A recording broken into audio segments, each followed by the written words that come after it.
জাহান্নামীর একটা করে ঢুকবে, উপর এক বালতি করে গরম পানি, ওই গরম পানিতে পুরো গা পুরো দেহ ঝলসে যাবে। এরপরে ফেরেশতারা হাতুড়ি নিয়ে দাঁড়িয়ে থাকবে, পিটানো শুরু করবে। পিটাতে পিটাতে মাসেলগুলোর হাড্ডিগুলো থেতলে যাবে। জাহান্নামের আগুনে জ্বলতে জ্বলতে যখন চামড়াগুলো গোশতগুলো ঝলসে যাবে, রব্বুল আলামিন নতুন করে চামড়ার গোশত গায়ের মধ্যে ফিট করে দিবে। ওই চামড়া গোশত আবার ঝলসাবে, আবার ফিট। আযাবটা মজা যেন ভালো করে টের পায়। একের পর এক শাস্তি শুরু এবার জাহান্নামে। যারা দুনিয়াতে আত্মহত্যা করছে, ছুরি মারছে, ও খালি ছুরিই মারবে। বিষ খাইছে, খালি বিষ খাবে। যে মেয়েগুলো ওড়নায় গলা পেঁচিয়ে এই আত্মহত্যা, তারা জাহান্নামের রশিতে আর ওড়নায় খালি আত্মহত্যা করতেই থাকবে।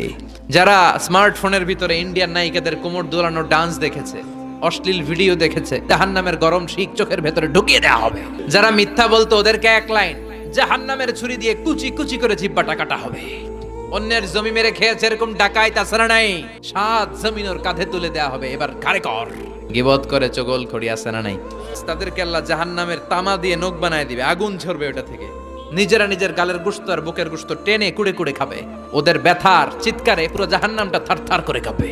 যারা যাকাত দেয় নাই, জাহান্নামের টেকো সাপ, যেই সাপ কামড় দেওয়ার সাথে সাথে দেহটা নীলাভ 70 গজ জামিনে ঢুকে যাবে।